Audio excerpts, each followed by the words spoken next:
Sampurasun. Marilah kita panjatkan puji syukur kehadirat Allah Subhanahu wa Ta'ala atas Ramadan gaya kita dapat berkumpul di kegiatan hari ini tentang diseminasi menyebarkan pemahaman dan penerapan pengalaman budaya positif di SDN 8 Gemuruh dengan keadaan sehat walafiat. Serta salam kita junjungkan kepada Nabi besar Muhammad SAW. Kepada Bismillahirrahmanirrahim. Assalamualaikum warahmatullahi wabarakatuh. Ibu dan Bapak sekalian, marilah kita berdoa demi kelancaran kegiatan kita hari ini. Bismillahirrahmanirrahim. Alhamdulillahirabbil alamin. Amin ya Allah ya rabbal alamin. Alhamdulillahirabbil alamin. Hamdan syakirin, hamdan na'imin. Hamdan yu'afini ni'amahu wa yukafi'u mazidah. Ya Rabbana lakal hamdu kama yanbaghi li jalali wajhikal karimi wa 'azimi sultanik. Allahumma sholli ala sayyidina Muhammadin sholatan tunjina biha min jami'il ahwali wal afat wa taqdirana biha jami'al hajat wa tarfa'una biha indaka 'ala darajat wa tuballighuna biha aqsal ghayat min jami'il khairati fil hayati wa ba'dal mamat. Allahumma ighfir lana wa li walidayna warhamhuma kama rabbayana shaghira. Allahumma ij'alna ilman nafi'an. Allahumma ij'alna ilman nafi'an. Rabbana zalamna anfusana wa illam taghfir lana wa tarhamna lanakunanna minal khasirin. Rabbana atina fid dunya hasanah wa fil akhirati hasanah wa qina adzabannar wa qina adzabannar wa qina adzabannar. Wassallallahu ala khairi khalqihi sayyidina Muhammadin wa ala alihi wa sahbihi wa baraka wasallam. Walhamdulillahirabbil alamin. Yang terhormat Ibu Kepala Sekolah SDN 08 Gemuruh, Ibu dan Bapak Guru, Assalamualaikum warahmatullahi wabarakatuh. Alhamdulillah selalu kita panjatkan kehadirat Ilahi Robbi atas rahmat dan karunia-Nya, berkah darinya kita hari ini masih diberi kesempatan untuk bisa melaksanakan kegiatan-kegiatan di sekolah ini. Dan hari ini kita ada aksi nyata yang dilaksanakan oleh Ibu Kris sebagai CGP Angkatan 9 yang bertemakan diseminasi menyebarkan pemahaman dan penerapan pengalaman di SDN 08 Gemuruh. Mudah-mudahan acara ini bisa berjalan dengan baik, bisa dilaksanakan dengan baik. Dan tidak lupa saya mengucapkan banyak terima kasih yang sebanyak-banyaknya kepada Ibu dan Bapak yang sudah bisa memberikan support, dan mudah-mudahan kita selalu siap sedia di mana kita dibutuhkan untuk kegiatan selanjutnya. Mudah-mudahan kita selalu diberi kesehatan, diberikan kemampuan dan kemauan untuk mengikuti kegiatan ini sampai selesai. Mungkin hanya itu yang bisa saya sampaikan. Billahi taufiq wal hidayah. Wassalamualaikum warahmatullahi wabarakatuh. Terima kasih atas sambutannya. Baik, untuk acara utamanya, untuk hari ini kita akan ada pemaparan materi dari Ibu Kris Maningsi SPD tentang materi diseminasi menyebarkan pemahaman dan penerapan pemahaman budaya positif. Kepada Ibu Kris dipersilakan. Bismillahirrahmanirrahim. Assalamualaikum warahmatullahi wabarakatuh. Alhamdulillahirabbil alamin. Allahumma sholli ala sayyidina Muhammad wa ala ali sayyidina Muhammad. Rabbi shrah li sadri wa yassir li amri wahlul 'uqdatam min lisani yafqahu qawli. Alhamdulillah, terima kasih banyak kepada Bapak Ibu, guru, rekan sejawat di SDN 028 Gemuruh Kota Bandung yang sudah meluangkan waktunya untuk mendukung program yang saya ikuti, yaitu Guru Penggerak, Pendidikan Guru Penggerak Angkatan 9. Saya Kris Nurnaningsih, calon guru penggerak Angkatan 9. Izinkan saya untuk memaparkan aksi nyata saya di modul 1, yaitu tepatnya 1.4. Teman-teman, sebelumnya nih, biar tidak tegang karena jam-jamnya ngantuk ya, sudah diisi dan ngantuk. Boleh teman-teman, Assalamualaikum warahmatullahi wabarakatuh. Waalaikumsalam warahmatullahi wabarakatuh. Apa kata teman-teman? Alhamdulillah. saya bukan berniat untuk menggurui, kalau bahasa Sundanya apa sih? Mengajar wajai kamari ya, kalau bahasa Sunda begitu teman-teman. Tapi bukan, saya di sini diminta oleh program Guru Penggerak untuk menyampaikan hasil baik atau budaya positif apa yang sudah saya dapatkan selama saya menggali ilmu di modul 1. Baik. Terima kasih banyak saya ucapkan sebelumnya atas dukungan. Semoga Allah membalas semua kebaikan Ibu dan Bapak. Saya akan mulai teman-teman. Di sini adalah diseminasi atau menyebarkan pemahaman dan penerapan pengalaman. Karena seyogianya bahwa CGP itu dilahirkan atau diadakan oleh pemerintah, memang salah satu tujuannya untuk menggerakkan praktisi, baik praktisi yang ada di sekolah maupun di lingkungan demi pendidikan. Artinya khususnya itu demi murid-murid kita tercinta. Ini adalah modul 1, tepatnya modul 1.4 yang saya bedah. Konsep inti budaya positif yang akan saya paparkan di sini ada perubahan paradigma belajar, disiplin positif, nilai-nilai kebajikan, motivasi perilaku manusia, kebutuhan dasar, posisi kontrol guru, keyakinan kelas, dan segitiga restitusi. Pembelajaran dengan paradigma baru. Pembelajaran dengan paradigma baru merupakan pembelajaran yang berorientasi pada penguatan kompetensi dan pengembangan karakter yang sesuai dengan dimensi profil pelajar. Pertanyaannya yang pertama, apakah pembelajaran berpusat pada murid ataukah pembelajaran berpusat pada guru? Pada murid ya. Boleh dong, siapa yang mau? Kira-kira kenapa harus berpusat pada murid? Adakah yang mau membantu saya? Bu Rati sepertinya. Bu Rati semangat Bu Rati. Ada Bu Rati bergerak. Iya, kenapa pembelajaran itu harus berpusat pada murid? Karena dalam pembelajaran yang seharusnya aktif itu adalah murid, bukan gurunya. Ketika anak aktif, ketika anak belajar langsung, mendapat ilmu langsung, mendapat pengetahuan langsung oleh dirinya, terus membangun pengetahuan sendiri, itu akan lebih bermakna untuk anak-anak dan lebih langsung dirasakan lebih lama ininya gitu Bu, apa nempelnya gitu, jadi lebih bermakna untuk kehidupan dia. Oh ini teh relate sama kehidupan saya seperti itu. Jadi pembelajaran yang aktif itu, yang bagus itu harus berpusat pada siswa. Siswanya harus aktif dalam pembelajaran, tidak boleh pasif seperti itu. Boleh beri tepuk tangan teman-teman. Fokus atau pusat pembelajaran, begitu ya teman-teman ya. Baik, kita masuk. Anak-anak murid seperti apa sih yang harus kita cetak? Anak-anak murid yang bukan hanya sekedar pandai dalam mata pelajaran matematika, IPA, IPS nilainya harus 100. Kalau nggak 100 kamu berarti bodoh. Ibu bapak mohon izin, dalam kamus saya pribadi bahwa tidak ada anak yang bodoh. Semua anak memiliki prestasi dan kemampuannya masing-masing. Jadi ayo mari kita membangun sama-sama pendidikan yang memang berpusat pada murid, yang memang dibutuhkan oleh seorang murid. Jujur ini dalam hati Pak Doni sebenarnya. Atau gini aja pertanyaannya, kenapa Pak Doni jadi guru PJOK, nggak jadi guru kelas atau guru matematika gitu, atau guru IPA, guru IPS gitu. Kenapa milihnya jadi guru PJOK? Terima kasih, pertanyaan yang sulit sekali bagi saya.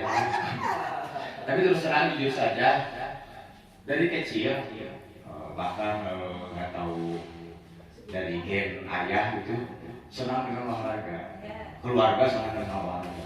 Dari kecil semenjak SD, SMP, SMA, ya alhamdulillah saya selalu menjadi, gini mak, hanya cerita aja sedikit ya, selalu menjadi perwakilan di sekolah olahraga dan kejuaraan. Sampai bahkan di perguruan tinggi pun, di UPI pun alhamdulillah. Nah di sana kebetulan saya senang sekali dengan olahraga, akhirnya saya diarahkan di sekolah karena guru juga menilai pada waktu SMA itu diarahkan untuk ke PJKR di UPI ya, ke EPOK. Dan rasanya cocok, udah emangnya udah nyaman di olahraga, senang sekali dengan olahraga. Akhirnya di PJKR itu ya bakat minat tersebut tersalurkan menjadi guru sampai sekarang, dan alhamdulillah sampai sekarang pun selalu menikmati dengan pekerjaan ini. Tadi menurut Bu Kris, kita kan harus berpihak kepada siswa, itu betul sekali. Di luar dari kegiatan umum di sekolah, karena fokus kita itu kan fokus di kelas terlebih dahulu, menjadikan karakter anak-anak ini mau dibawa kemana anak-anak ini. Berarti kan karakter anak-anak itu dibentuk dari guru dulu, ya.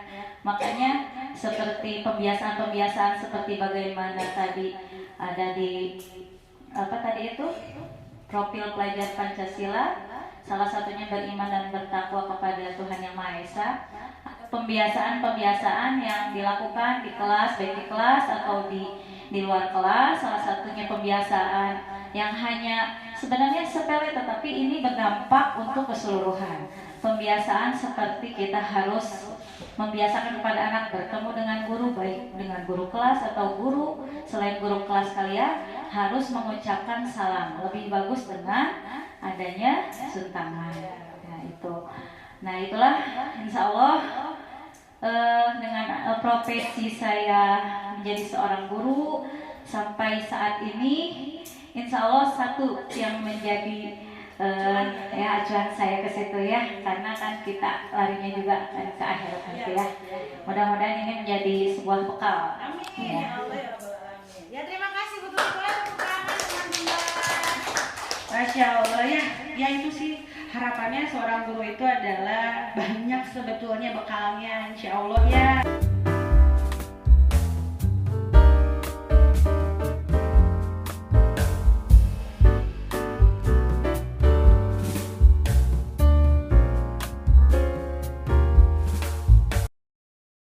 Setelah melihat video tersebut, ternyata yang dituntut oleh anak-anak, apa yang anak-anak butuhkan, penanganannya itu seperti itu teman-teman. Kita belajar bersama-sama bahwa kita lihat di sini apa bedanya hukuman, konsekuensi, dan restitusi.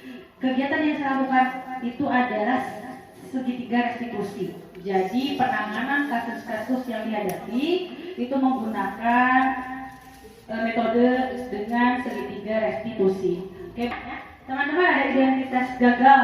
Ini identitas gagal ini hukuman. Ternyata hukuman yang kita berikan selama ini disebutnya gagal. Kita tidak boleh lagi memberikan hukuman seperti itu. Lalu identitas suksesnya itu disiplinnya itu dalam bentuk konsekuensi dan restitusi, begitu. Sesuatu yang menyatakan, yang menyakitkan itu harus terjadi, itu hukuman. Lalu kalau konsekuensi, sesuatu itu harus terjadi. Restitusi itu merupakan pilihan. Lalu hukuman itu tidak nyaman untuk murid. Korban itu mendapatkan keadilan, itu hukuman. Murid atau anak akan tersakiti, perilaku positif, agresif itu meningkat. Ibu bapak pernah lihat sekarang berita-berita ya, ketika anak-anak dihukum itu nggak terima muridnya ya, padahal yang di udah-udahin, nauzubillahi dari, jangan sampai kita bagian dari itu ya, gurunya teh jadi sasaran gitu, disakiti gitu.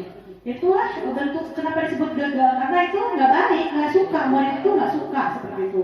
Lalu kalau konsekuensi, tidak nyaman untuk murid atau anak untuk jangka waktu pendek saja, sedangkan restitusi menguatkan untuk murid atau anak dalam jangka waktu yang panjang. Bedanya seperti itu. Jadi dari video yang tadi saya tampilkan dinyatakan bahwa ketika anak diajak ngobrol, terus didukung dulu, jangan disalahin. Kamu teh kenapa gebrak-gebrak teman kamu, marah-marah? Udah, anaknya udah nggak akan ngomong, ibu bapak sok cobian lah. Nggak akan ngomong, diam woy. Tapi ketika dia ya, ibu merasakan kalau yang kayak gitu sakit hati bener. Kamu betul sudah melakukan pembelaan diri, tapi alangkah baiknya itu tuh sesuai tidak dengan kesepakatan kelas. Jadi kalau saya di kelas itu sudah membuat kesepakatan kelas setiap hari. Jadi mohon ibu bapak hebat, buat selanjutnya, ayo kita bangun murid-murid dengan memulai membuat kesepakatan kelas sebelum belajar. Kesepakatan kelas ini contohnya apa sih? Yang pertama, anak-anak yang bikin ibu-ibu, tapi anakan dulu. Anak-anak hari ini kita mau belajar, kita bikin dulu kesepakatan kelas yuk. Ayo bu, apa itu sih kesepakatan kelas? komitmen kita nih selama beberapa jam. Ngomongin aja kayak gitu ke anak-anak. Yang pertama, kalau mau ke WC harus bilang ya. Oke, tulis ke WC bilang. Apalagi anak-anak harus menghormati, tidak boleh berkata kasar. Biasanya anak-anak, anak ibu-ibu dan bapak-bapak arahkan saja seperti itu. Lalu menghormati, menghargai, saling menolong, itu adalah kesepakatan kelas. Buat saja sehari 3 atau 2 saja. Ketika Alisa barusan, itu kenyataannya betul. Jadi yang sebetulnya bukan Alisa yang melakukan itu, tapi temannya. Dia sempat marah dan karena saya capek ngapalin semalaman, dia enak aja nonton saya nggak suka, digebrak gitu temannya. Itu kejadian nyata terjadi.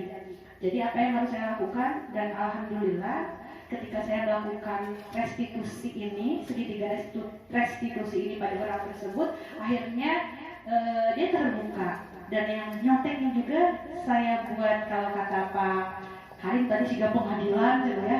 Tapi nyatanya kita ngobrol berdua gitu, makan tadi mah contoh gitu ya. Kayak pengadilan. Tapi kita buat senyaman mungkin mereka mau ngobrol sama kita. Terus tanya, apa kesalahan kamu? Jangan kita yang menjudge. Kamu salah, gitu kan? Nggak ada. Jadi katanya nggak boleh gitu katanya. Saya juga sama masih belajar teman-teman menghadapi murid. Lalu setelah ditanya, dia akan menjawab, kesepakatan kelas apa yang kamu langgar? Kita belajar juga mengarahkan. Itu kita belajar disiplin kepada anak. Hari ini kesepakatan apa dia mikir sebetulnya? Menghormati teman, Bu. Iya, kamu tidak menghormati teman. Ketika kamu kecewa, maka ungkapkan. Kamu nggak boleh nyontek dong, nggak baik. Tapi saya nggak ngomong itu ya. Anaknya juga ngomong. Kira-kira apa solusinya? Jadi bukan keluar dari mulut kita. Yang kalau kata Bu Ratihma, dia langsung belajar langsung gitu ya, melakukan. Nah itu dia belajar langsung, membuat solusi langsung dari dirinya, bukan dari kita. Tapi cari solusi, kamu mau gimana? Saya mau minta maaf, terus saya mau bilang sama dia nggak boleh lagi nyontek dia, sok lakukan. Dan alhamdulillah mereka jadi lebih dekat, lebih erat. Kita jangan terlalu banyak ikut campur sebetulnya. Biarkan mereka mandiri sesuai dengan profil pelajar Pancasila yang diinginkan. Itu dukung untuk mandiri seperti itu. Ya boleh Bu Fitria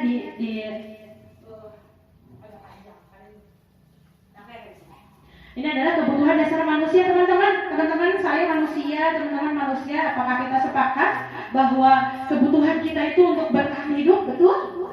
Iya, ibu bapak itu nyari tiap hari, berjalan kaki datang ke sini. Salah satunya impiannya untuk bertahan hidup, betul tidak? Betul. Anak-anak pun sama butuh untuk bertahan hidup. Salah satunya dengan belajar. Tanggung jawab anak-anak saat ini kan belajar saja ya. Lalu penguasaan. Terus masa diterima. Itu teman-teman mau nggak sih diterima sama teman yang lain? Bayangin mau dikucilin sendiri, ya nggak enak. Ini masih kalau ini nauzubillah dari ya. Semoga kita mah lutut raut. Kalau dalam bahasa Sunda gitu ya bukannya.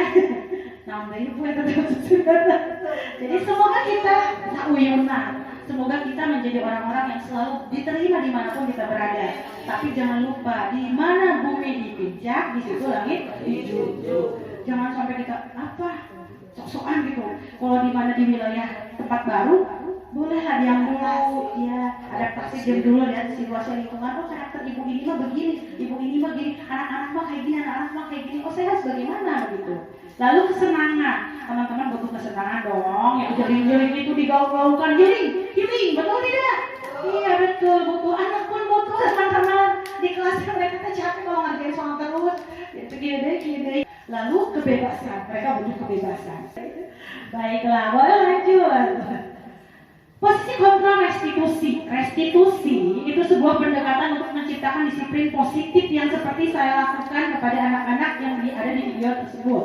Restitusi adalah proses menciptakan kondisi bagi murid untuk memperbaiki kesalahan mereka sehingga mereka bisa kembali pada kelompok mereka dengan karakter yang lebih kuat. Jadi nantinya mereka nggak akan kayak gitu lagi. Kamu nyontek terus gitu ya. Saya pas ngeliat anak itu yang asalnya lemah lembut, masya Allah gitu anak itu. Tapi ketika ambok sejak itu nyontek woy. Kenapa?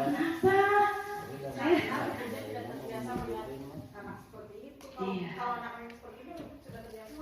Iya begitu ya.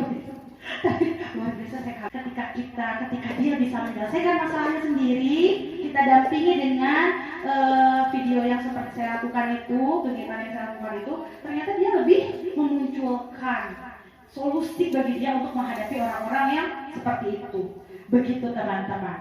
Restitusi juga adalah proses kolaboratif yang mengajarkan murid untuk mencari solusi untuk masalah dan membantu murid berpikir tentang orang seperti apa yang mereka inginkan dan bagaimana mereka harus memperlakukan orang lain. Restitusi membantu murid menjadi lebih memiliki tujuan, memiliki disiplin positif dan memulihkan dirinya setelah berbuat salah. Penekanan bukanlah pada bagaimana berperilaku untuk menyenangkan orang lain. Oke lah, yang penting kamu senang, nggak kayak gitu. Kita pengen punya karakter peserta didik yang memang tangguh, yang memang mandiri begitu ya. Atau menghindari ketidaknyamanan, namun tujuannya adalah menjadi orang yang menghargai nilai-nilai kebajikan yang dipercayai. Nilai-nilai kebajikan apa saja? Yang kayak tadi, menghormati orang lain, apalagi menghormati orang tua, menghargai orang lain dan sebagainya. Boleh bukti? Ciri restitusi yang membedakan dengan disiplin lainnya, restitusi itu bukan untuk menebus kesalahan, namun untuk belajar dari kesalahan. Restitusi memperbaiki hubungan, restitusi adalah tawaran, bukan paksaan. Lalu restitusi menuntut untuk melihat ke dalam diri, restitusi mencari kebutuhan dasar yang mendasari tindakan, restitusi diri adalah cara yang paling baik. Restitusi fokus pada karakter, bukan tindakannya. Restitusi menguatkan, restitusi fokus pada solusi, restitusi mengembalikan murid yang berbuat salah pada kelompoknya.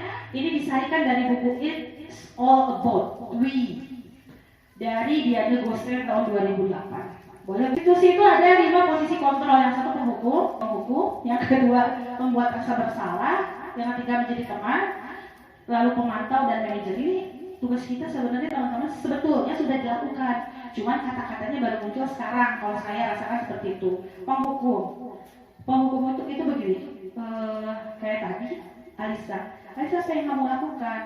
Saya mau gebrak mejanya. Kalau saya mau bicara seperti ini, ini berarti kamu bersalah dong. Itu membuat dia merasa terhukum, ya. Kamu salah dong, langsung menjudge seperti itu. Atau membuat rasa bersalah. Ya gimana dong, itu teman kamu jadi nangis, itu membuat rasa bersalah. Lalu teman, sok-sok cerita sama ibu, itu gimana ceritanya? Itu teman, posisikan jadi teman. Lalu menjadi pemantau, kita cuma lihat, kita arahkan, kamu yang membereskan urusannya, masalahnya, itu pemantau. Lalu manajer, kita membuat aturan, jadi didampingi anaknya, kamu mau gimana nih? Saya mau minta maaf bu, udah itu saya mau kasih tahu dia bahwa itu salah. Oke, boleh kayak gitu. Itu manajer teman-teman. Boleh Bu Fitri langsung. Keyakinan kelas ini teman-teman mudah-mudahan bisa dilaksanakan di kelas masing-masing. Keyakinan kelas ini itu nilai-nilai kebajikan universal yang disepakati secara tersirat dan tersurat lepas dari latar belakang suku, latar belakang negara, bangsa maupun agama. Ini kebajikan universal. Seluruh dunia ketika misalnya menyetujui nilai-nilai ini itu tidak dipandang apapun. Jadi kalau baik ya disebut baik, ini buruk ya buruk. Ini orang Jawa, orang Sunda, orang Batak. Kalau itu baik ya baik gitu ya. Lalu nilai-nilai kebajikan bahwa menekankan pada keyakinan seseorang akan lebih memotivasi seseorang dari dalam. Dari intrinsik itu, seseorang akan lebih tergerak dan bersemangat untuk menjalankan keyakinannya daripada hanya sekedar mengikuti serangkaian peraturan tertulis tanpa makna. Membentukkan keyakinan sekolah atau kelas, ini keyakinan yang bersifat abstrak daripada peraturan yang lebih rinci dan konkret. Keyakinan kelas berupa pernyataan-pernyataan universal.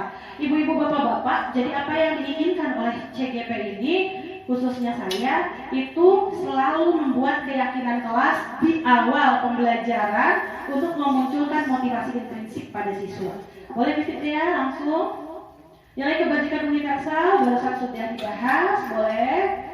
Ini segitiga restitusi yang sudah ibu bapak lihat tadi di video.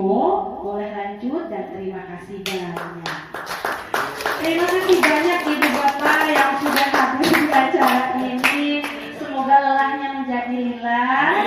Barangkali ada ibu bapak yang mau memberikan pertanyaan atau bahkan masukan atau bahkan berbagi pengalaman, itu saya sangat butuhkan untuk membangun atau memperbaiki kinerja saya ke depannya. Mangga, ada kan? hukuman.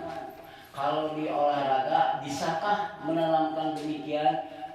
Seperti yang saya pernah dalami, kalau di alami, kalau di lapang tentang mengajar olahraga praktek, banyaklah orang yang melanggar istilahnya.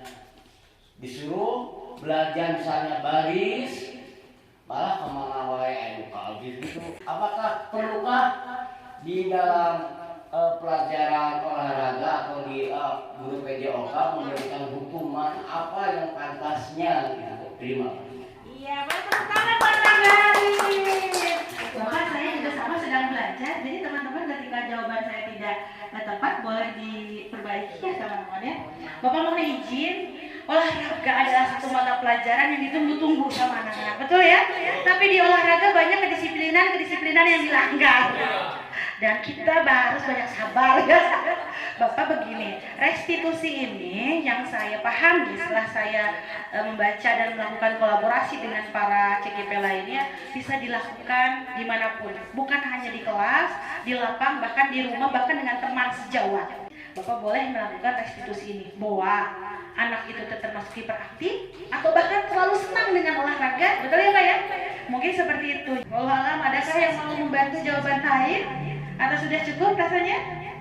Sudah cukup, baik. Terima kasih banyak teman-teman atas waktunya, atas kesempatan yang telah diberikan kepada saya. Saya tutup dengan ucapan alhamdulillahirobbilalamin. Assalamualaikum warahmatullahi wabarakatuh.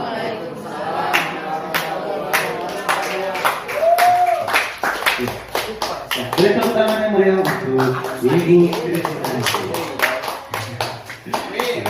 Terima kasih atas pemaparan materinya Bu Krisnanisi. Semoga bermanfaat untuk kita semua dan kita dapat mengimplementasikannya di kehidupan dalam proses pembelajaran di SDN 8 Keburi.